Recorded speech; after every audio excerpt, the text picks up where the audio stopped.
in Shanghai. About 30% of these companies succeed, and many of them become global enterprise. For me, the biggest return is not on the financial aspect, but the opportunity to take part in the growth of promising businesses, assisting young entrepreneurs in overcoming various challenges, and iterating early-stage groups of a few people into reputable household names, with tens of thousands of employees and contributing to their community. Starting 10 years ago, the focus area of early-stage tech investment has moved from the internet to a new era of AI, EV, and robotics. I believe that as long as Canada continues to further iterate existing policies and resources, Canada will continue to be a trending hub for technology startups, attracting young talents, entrepreneurs, and investors from around the globe. I'm confident that we will see some Canadian-born EV and AI companies become global players in the next 5 to 10 years. Since there are many young talents attending today's forum, I would like to take this opportunity to share with you some characteristics of a successful entrepreneurs from my perspective.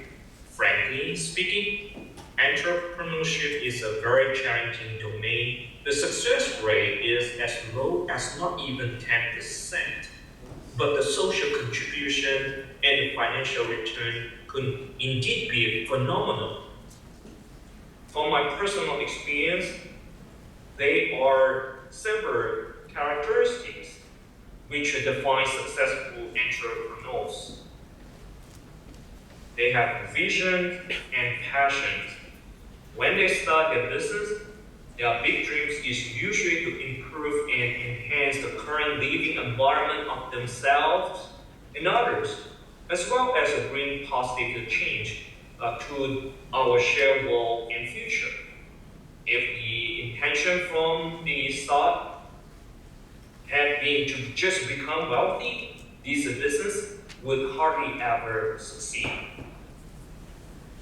This comes from entrepreneurs may not be born leaders, but through continuous learning and iterations, they become influential. This type of entrepreneurs have the ability to attract talented people who are willing to risk value with them to participate in their venture.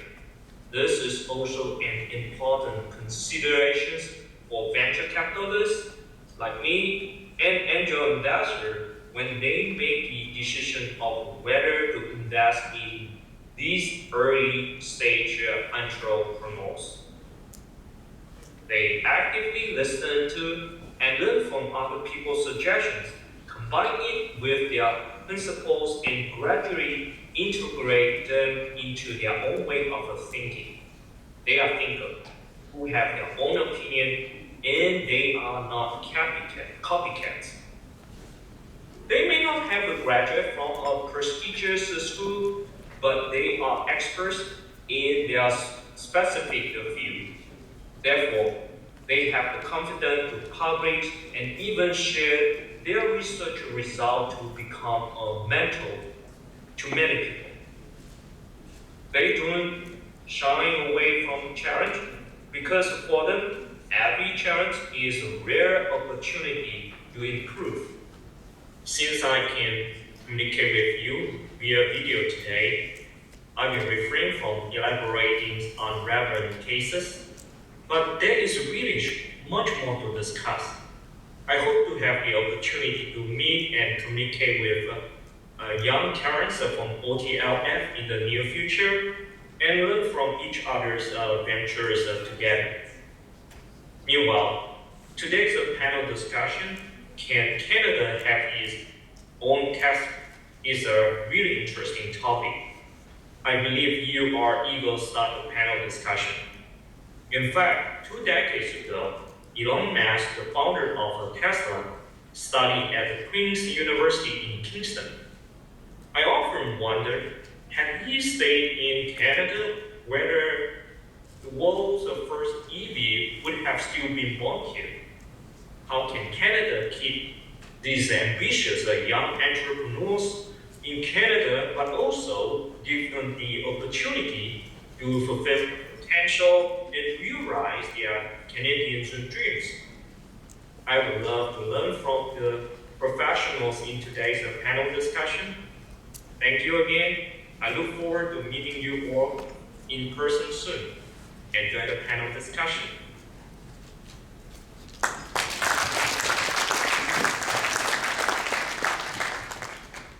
Thank you, Mr. Thorpe. We'll now like to invite our panel speakers. First, we have Ms. Yanni Ballesteros as our moderator. She is the former Director of Strategy Execution of Scotiabank, a seasoned financial services executive with more than 20 years. Please welcome her to the stage. Next, we want to invite our honorable guest speakers of the panel to the stage. Our first guest, Honorable Brad Duquid, is a former Minister of Energy, Ontario. He has more than 30 years of experience in public service. Well,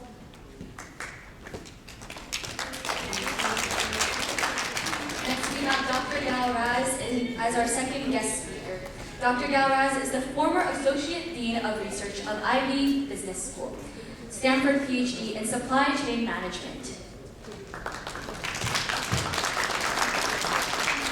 And our third guest speaker is Ali Aslami, the founder and CEO of AXL. AXL is a pioneering Canadian all-electric automotive company, standing proudly at the forefront of the electric vehicle revolution, aspiring to be the global leader in the EV market. Please welcome our three honorable guest speakers to the stage.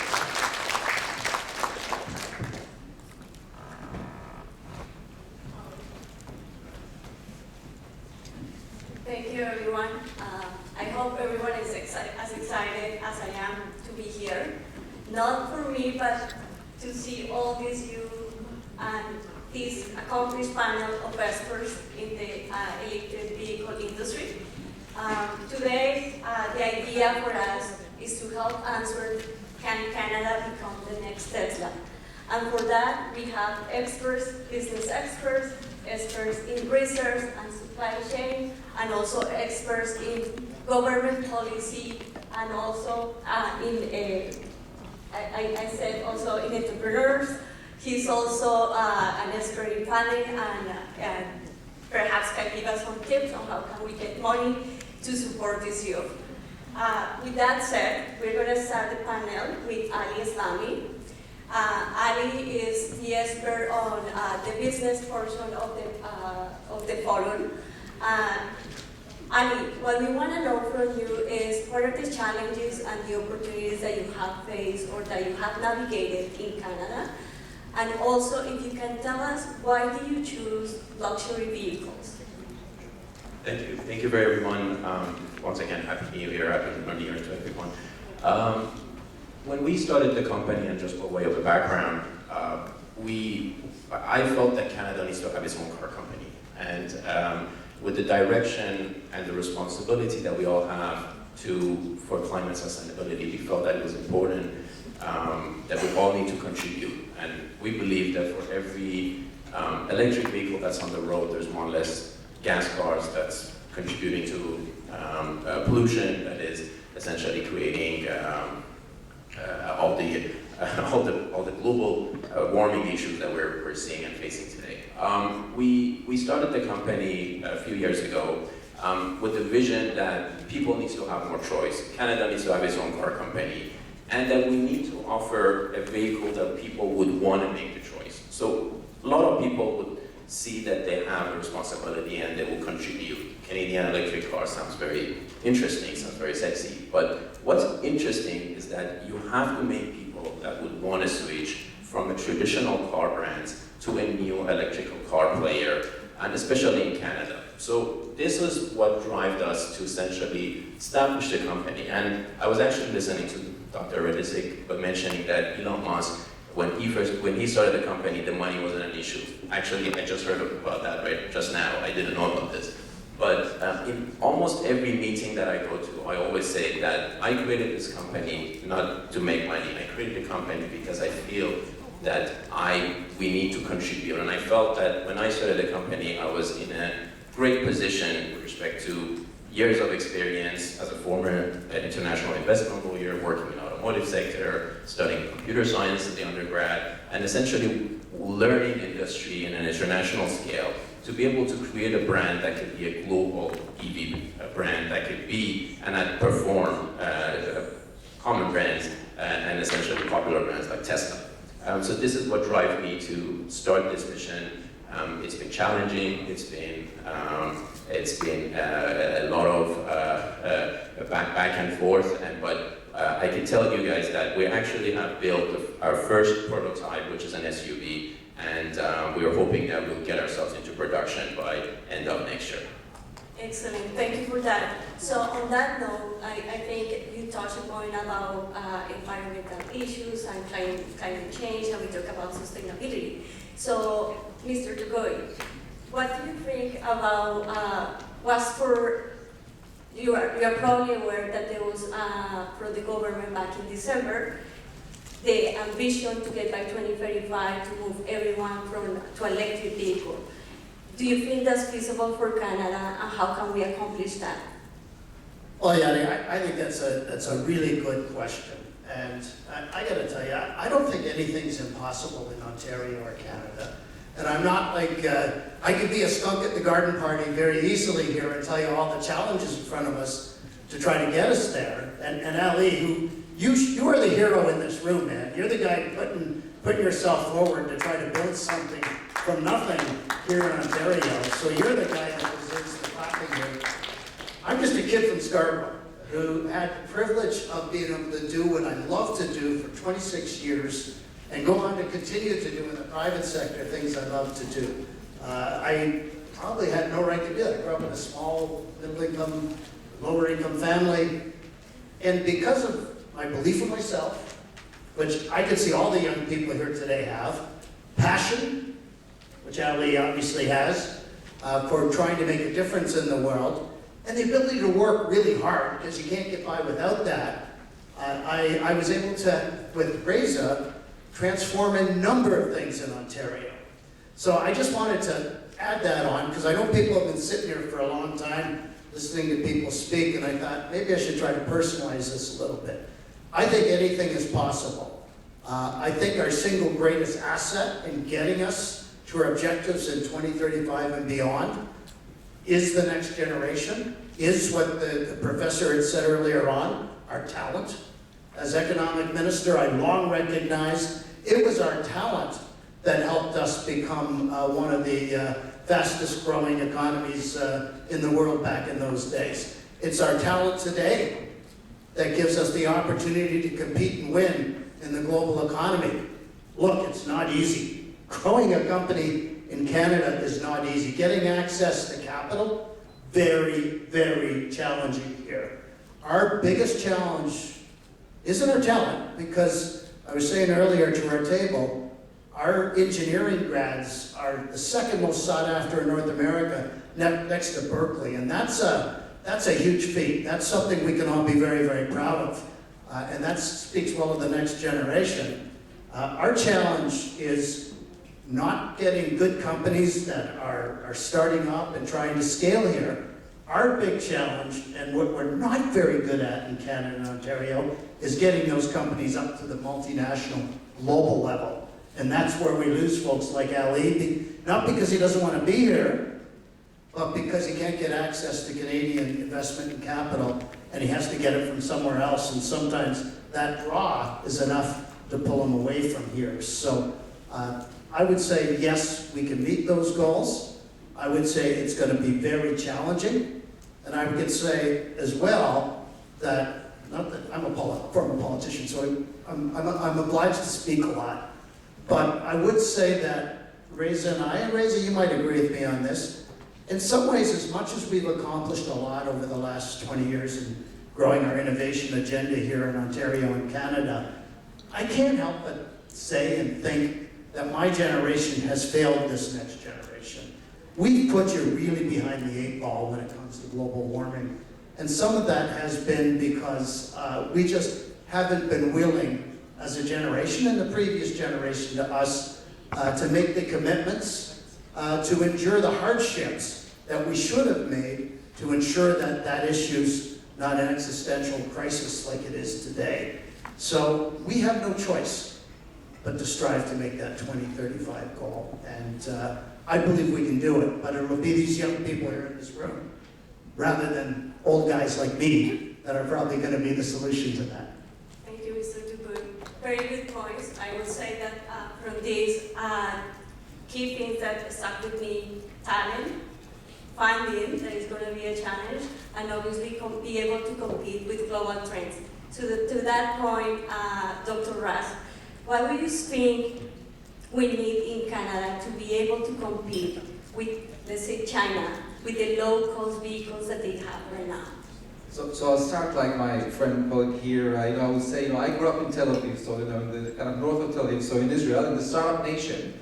So for me, first of all, it's really exciting hearing about entrepreneurship and seeing what's happening in Canada in the last few years. I mean, I've been working for many years. I lived in Israel, I lived in Australia, I lived in the US, I lived in Canada for quite a few years. And seeing what's happening from an entrepreneurship perspective here in Canada, I think is quite remarkable. And specifically also in EVs, which is something that I've been researching for the last probably 10, 15 years and working with companies. And I would say, so I've been looking at supply chains. For those of you, I mean, I can tell you as a professor of supply chain, until probably 2, 3, 4 years ago, my mom was asking me, what is supply chain? And it's very hard to explain, it's how things get to, every product you think of, you're going from the supplier, from the mining, all the way until the product is produced, and then it's getting into your table. And then we're looking also at consumers. Today it's very easy, because anybody who went to a supermarket in the last 3 years, after COVID, and couldn't find what they wanted, said, oh, it's the dense supply chain. They're actually screwing everything. So finally, after it's not working, people understand why supply chain is important. Now, thinking specifically about the competition with China, so very interesting, just last week, there was a new kind of ranking by Bloomberg and YEF that came out and said that Canada actually tops China for the best kind of promising place for battery supply chain. And it's interesting because they're looking at a couple of things. I mean, they're looking at both kind of the stockpile that you have of raw materials, and mining, definitely there is a lot of raw materials, one of the biggest kind of spots. They're looking at the talent in auto industry specifically. I mean, you're looking at Ontario and the connection to the US auto manufacturers. And they're looking at also environmental and social kind of responsibility, which in Canada is very, very strong. And being close to the US, Inflation Reduction Act in the US has been very helpful for Canada as well, because you actually can buy things from Canada. So you're thinking, if I'm producing a big supply chain of batteries, who's going to buy it? So I think battery supply chain is one kind of aspect that is strong and promising, but also have some challenges, specifically in sale of batteries. So we're still not as good as China. I think in some of those aspects of processing those raw materials. Mining, a big kind of challenge. So on the one hand, we have a lot of it. It still takes 20 to 20 years to get permits for mining. When in Australia, the place I lived for a few years, it takes about 21 months. So this is something to kind of keep in mind. And the other side of it, when I think about supply chain, well, you want to make sure that it goes all the way to the customers. Again, this is where Ali is kind of working. And still, we have a big challenge of adoption. Canada only has about 10% adoption of EVs compared to the US, and other places, Europe, China for sure. And one of the interesting, there was just last year, there was a survey that shows that only 34% of Canadian consumers are considering buying an EV compared to 61% of American ones. And that's not just about how many are already buying, but how many are thinking about in the future. So getting to 2035, that's going to be a challenge. And I've done work, we can talk more about it, but both about the gap, for example, in female kind of, so gender gap in buying EVs, which I think SUVs will be a big part of helping. So I think that's great, kind of, what you're working in your company, as well as other issues related to the infrastructure, which I hope we've got a chance to talk about. Excellent. Thank you for that as well. A lot of good information. So we got, supply chain, all the issues. We are good with batteries, but we are still lacking in adoption. And I think that is a good question to move over into Ali again to talk about demand and how can we cope with that adoption consumption and drive towards that goal of 2035. I think that's actually a very good question. It's not just the adoption in Canada, but it's also global adoption. Government mandates are very important. You know, we've got many countries that have adopted the banning the sale of the ICE engine gas vehicles by 2035, by 2040. We have the mandates of 2050. So these are all help, and it's a positive push for people to switch to electric vehicles. But also, I think what's important is we have to do something that's better. So we as a company, when we looked at that initially, we said, what can we do that when people see the vehicle, not just the look, you know, we can always make, I feel, you know, we believe that our vehicle performs absolutely, you know, the other brands that are in the market. But it's not just the look of the vehicle. And the functionality, but what can we offer to consumers that they will say, this is the vehicle I want to buy, and I would buy this over a Tesla or other brands. And essentially what we have done is we have come up with a new artificial intelligence, an AI that we're working on to incorporate that into our vehicle. We're working on an autonomous driving that I can say that it almost outperforms Tesla's autonomous driving. So we're working towards that. And I think if we make these the priority and we work on those, people will get encouraged and people will prefer to buy our vehicle over other brands. And I think this is where car companies will sort of play with each other, and so there's car companies that will, we'll know within the next 10 to 15 years who's going to stand on top. I mean, look at what happened to fax machines. People are hardly using fax machines. Look into our era of what has changed over the last, 10, 15, 20 years. You know, we moved from a traditional flip phones to a cell phone, smartphones, and now we're having AIs that is essentially becoming very dominant on everything. So how do we integrate all this technology into our products to make people want to switch to our vehicle? The other thing that I think is important is the charging infrastructure. And I think the more chargings that we have, people will, the fear of charge anxiety will be alleviated. And I think that's an important issue that the government will have to support, the private sectors will have to build more charging infrastructures. The lifestyle, people will have to change their lifestyle. Going home, plugging your car, it's like going home, plugging your cell phones. And that's essentially a lifestyle change that we need to educate. And I think these are some of the things that we can do to essentially help to promote EV cars. And for us as a car brand to stand on top of the market, and essentially once we have our cars on the road, to come up with new products, to come up with other vehicles that we're actually working on. Currently, we're actually designing Axle Vision 2040. What would Axle look like in 2040, and what the lineup of vehicles that would look like? We're studying lifestyles, we're studying what people would want to see. So these are the stuff that essentially I think it's important and it should be looked at. Great, thank you for that. So, yes, continue, please. So first, I loved your example of fax machine. How many of the kids here know what fax machine is? So I find in some cases when I teach, I have to tell my students, there used to be something called fax. It used to be like, and this is how, you get information from one place to another. But yeah, I mean, it just, we talk about old, so yeah, that's one of the things that make me feel old. But on the charging, I just want to highlight like how complex the charging kind of infrastructure, how important it is and how complex it is. So one of the things that we started looking at, I talked about the gender gap in purchasing.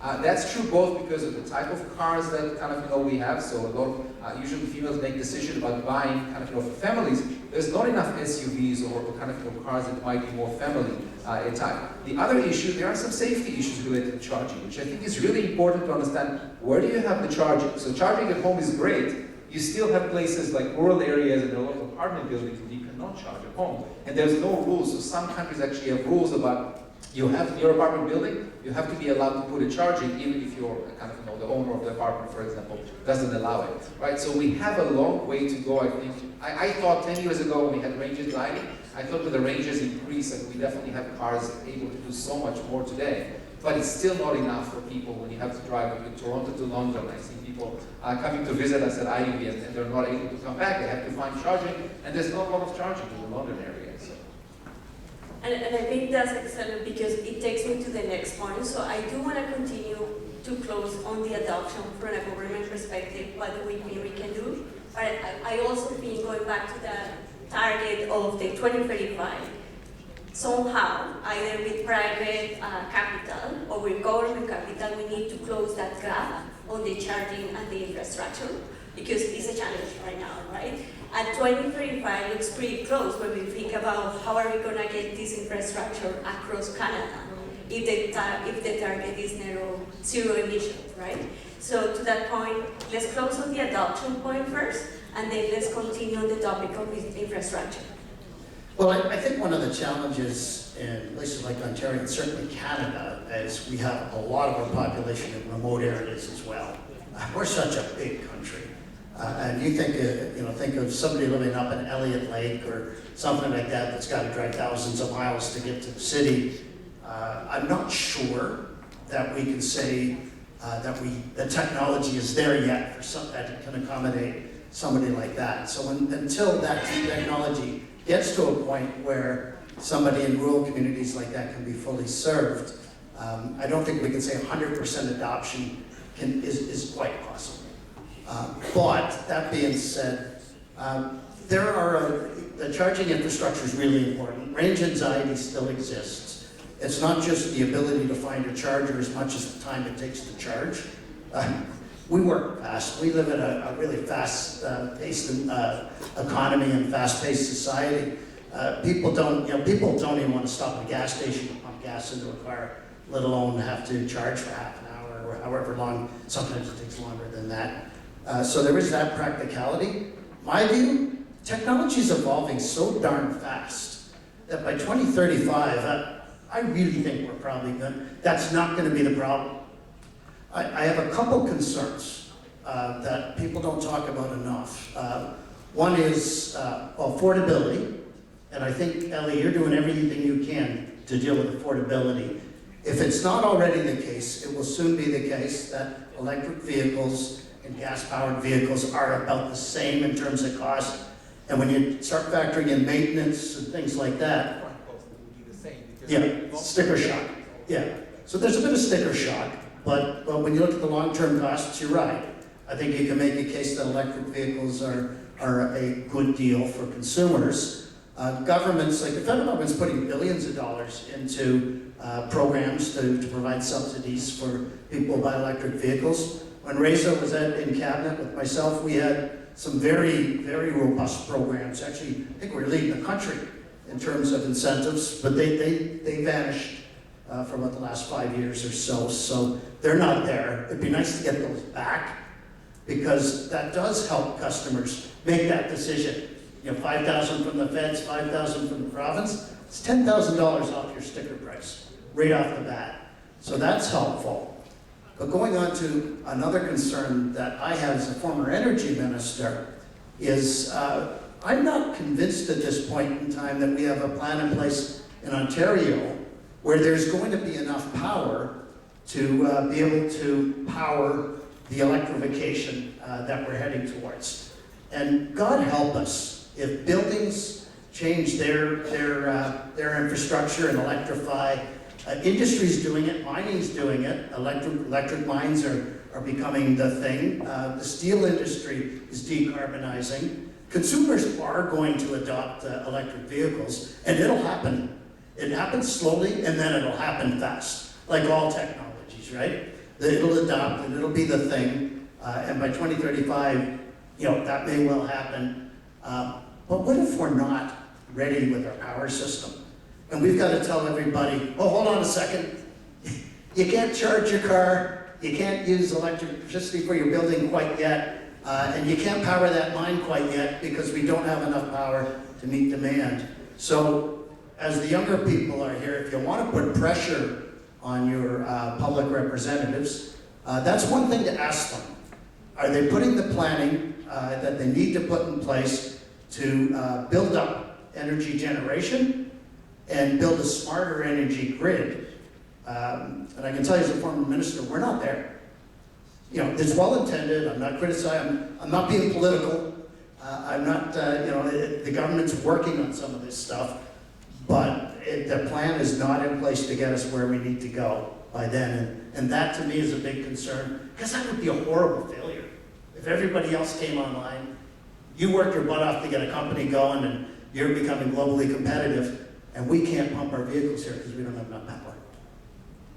And just on the incentives issue, so you asked about the adoption. So I've done a couple of kind of research projects the last decade or so. The first, we looked at what was happening in the US with the Obama administration of the 7,500 kind of, those rebates, which is about the 10,000, which Canada had. So I think we found that when you compare consumer incentives versus firm incentives, so giving subsidies to firms for producing both for affordability as well as for increasing the quantity and availability of cars, consumer incentives dominates kind of, firms' incentive. So I think the fact that Ontario doesn't have, kind of took away the incentives, the fact that consumers can't get those incentives today means that we're not getting as much adoption. I mean, it's in addition to the range anxiety and the charge anxiety and so on, I think that the cost is still very much on the top of mind of people.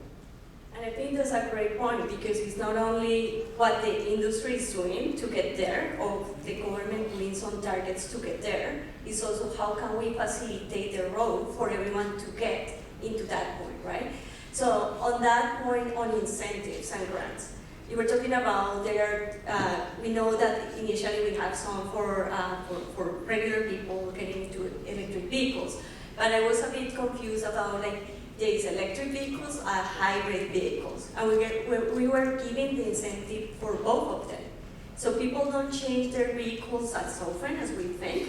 So how can we help the government? How can we move forward the agenda in terms of incentives and also in terms of infrastructure, if the concern is we have the smart grid or not? I mean, Rob Elephant was here earlier, an MP with the federal government, and I'm going to say that the government's doing a lot of good things in that area. They're putting billions of dollars of investment into infrastructure. Maybe we need more, maybe it needs to be faster, but it's actually, they get it. They're investing in that area. They're putting billions into, I think it's billions into incentives. So it's, they're there. They're doing some other things too that are really important. They're providing billions of dollars in the mining sector for mining of the critical metals and resources that we need, that we can't build electric vehicles without. And they've got 3 pretty robust programs that are helping to fund both mining, exploration, and processing that are fairly new, but they're getting access now. And even the US government, the Department of Defense, provides funding for companies. It's slow, a lot of talk, and I haven't seen a lot of dollars flow yet, but they do have programs to help companies in Canada, because there's a strategic need to ensure that we have access to those critical resources here in North America. So a company, the US would say, so that we're not reliant on other countries if the supply chain happened to break down, or for relations with a particular country that has these resources breaks down, that we don't see the supply chain. Supply chain, that's so important for the supply chain. And then there's a whole myriad of other areas where there is funding as well. We have profs here, professor from Western and professor from U of T and professor from Waterloo, Western Waterloo. Great universities. And I said earlier on, we're producing some of the best talent in North America, but we're also going through a 5-year period where there's been significant cutbacks on the post-secondary sector. And I'd say that's an area where, and that's not federal funding, federal government provides some dollars that funnel through to the provinces, but we do have to make sure that we're not dropping the ball in what I think is the most important thing governments can do, and that's to ensure that we're producing the most talented, creative entrepreneurs in the world. Absolutely. If I just say quickly, this is going really fast. I know that we have a lot to cover. It's already 40 minutes, so 2 things. One is, before we close, I would like each of you to give a remark of what do you think, how can Canada become the next Tesla? I think we're just close. We can never after, but I do believe that the country is doing a lot. Perhaps we need a little bit more visibility for the business sector and also for the retail sector ourselves, so that we can achieve and get access to that funding available and the incentives that are available to all of us. Dr. Russ, please go ahead. So one thing I wanted to comment, and I'll kind of use it as part of the closing comment, is on the matter of incentives from government. So Norway is one of probably the leading country in the world, the number of percentage of EVs. They have close to 80% kind of EVs and other similar kind of cars. They did not just have incentive for purchasing the cars, but they have a lot of incentive, for example, for HOV lanes. They have incentives for parking in some places if you had an EV. They're actually retracting some of them because now you have a majority EVs, so you can't have everybody kind of getting those. But when they started, which if you think where Canada is today with the 10%, there is more stuff that the government can do that is not all financial, so there's definitely other things. I think on the mining aspect, we have to get much better in the permits. I think that you cannot get into getting all those mines. We need something like, so research I've seen recently, we need something like almost 400 new mines to get to where we need to in 2030 and definitely kind of 2035 in Canada and the US, so in both of those countries. We're not going to get there with this kind of slow mining. The other thing is for skills, as I mentioned, our cost is still much higher than China, but 20% kind of cheaper cost in China. And we don't have some skills related more to the cell manufacturing. The beginning of the battery manufacturing, processing of the raw materials, we're not doing that well enough. So I think, and then we talked about the infrastructure, which I definitely think we need to do much more. So I think in each of those part of the supply chain, again, from the consumers to the manufacturing, to the raw materials, to everything happening in between, there is much more work to be done if we want to get there. Putting targets by themselves is not going to be enough. It's impacting the car companies, but it's not going to be enough for everybody. Absolutely. Thank you. I'll finish by again praising Ali for his entrepreneurial spirit and what he's taken on. I mean, it takes so much courage to do that, and I honestly wish there was more support in place to help companies like yours. Look, I'm not here to criticize governments at all. I was part of governments for 26 years. There's a lot of really good intentions and funding going into research and development. And Canada has a very robust innovation agenda that I fully support. But having worked with companies to try to access that funding, it's not as accessible as it needs to be. It takes far too long to go through their application processes. There's not a lot of coordination. I think there's at least 13 different streams of funding, and then on top of that, for each of those streams, there's additional streams. It's really hard to navigate that funding, and Elliot, you probably tried. Maybe you've been successful, I hope. But I've tried many times, and sometimes you succeed, sometimes you don't. But if there's one thing the feds can do, they're putting the intent is there, the passion is there, the vision is there, but if they can simplify their process a little more and refocus it away from trying to attract multinationals here, which is good, it's not bad. Like, keep trying to do that. What we need to do, though, where we hit the home runs are when we use our homegrown talent and we grow a company here from startup to scaling up to middle-sized company, and then we take it over the top to make it global, like you're going to do one day. That's where we hit the home run. That's where, I hate to say it, I don't want to end on a negative note, we're currently falling short. So that's the pressure I would put on our political leaders today to say, that's the area we need to focus on more than anything. I know we don't have much time left, but just a couple of last comments. We all have to do our parts. One of the reasons that I actually started the company was because I felt responsible. We live in this beautiful country and we have to do it. I heard some comments about US companies, and we've seen this before, approaching. Let me tell you guys, we've already been approached by many US authorities and different municipalities and states for pulling us and giving us a lot of funding to be able to go down to the States. We have said no. I have said no because I created the company to become a Canadian company, and Canada, with all its natural resources, with its complete supply chain in the automobile sector. With everything that we have to offer, we need to have our own car and EV company.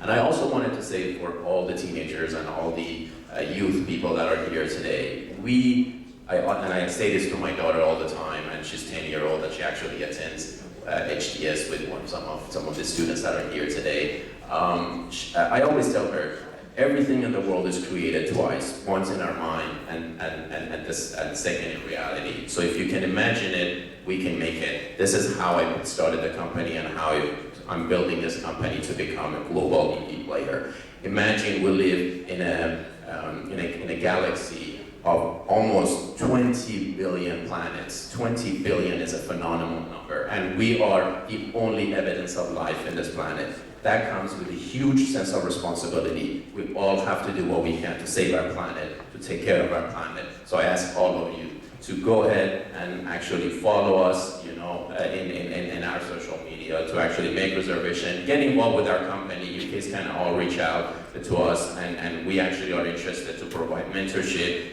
I've heard Peter mention about how, and some of the students have some questions. We're actually willing to help. We're not doing this for ourselves, but we're doing this for future of Canada, future of the students that will come and take this company over and make it a big global EV brand. Thank you. Thank you. Now we are going to open to the audience for some questions.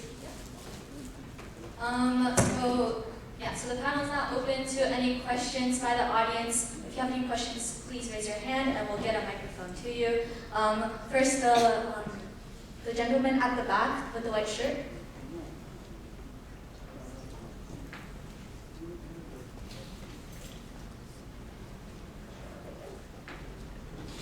All right. Good afternoon, gentlemen. Thank you for attending. I have a question for Mr. Islami. Again, thank you for coming. So similar electric vehicle companies like Tesla have often been criticized as a tech company instead of an actual car manufacturer.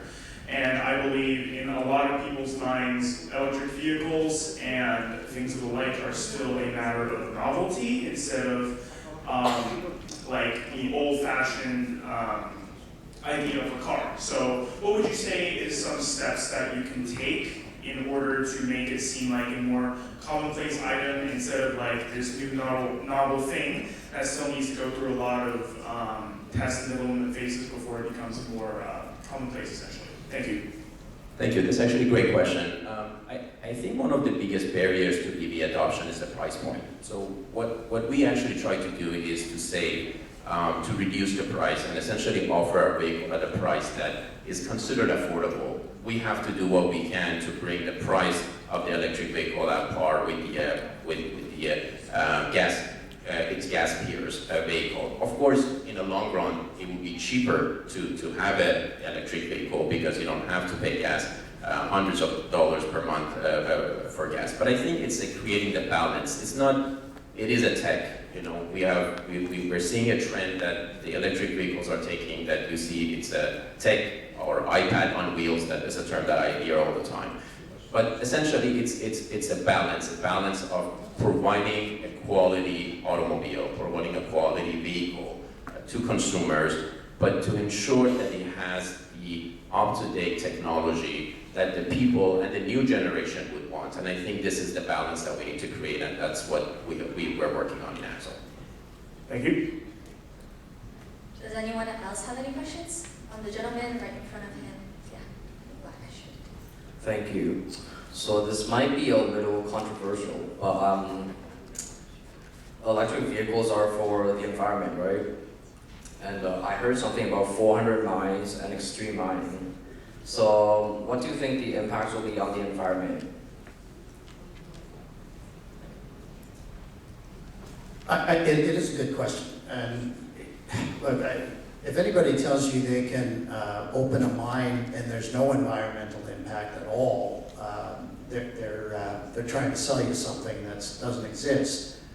But we have very stringent environmental assessment processes here that ensure that the best technology is used, that any mine that's open has to be returned to its natural state when it's done, and that all environmental impacts are minimized.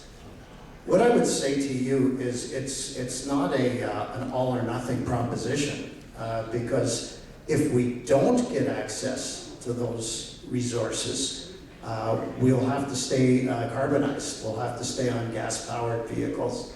We'll have to stay on utilizing gas-powered equipment for industry. Those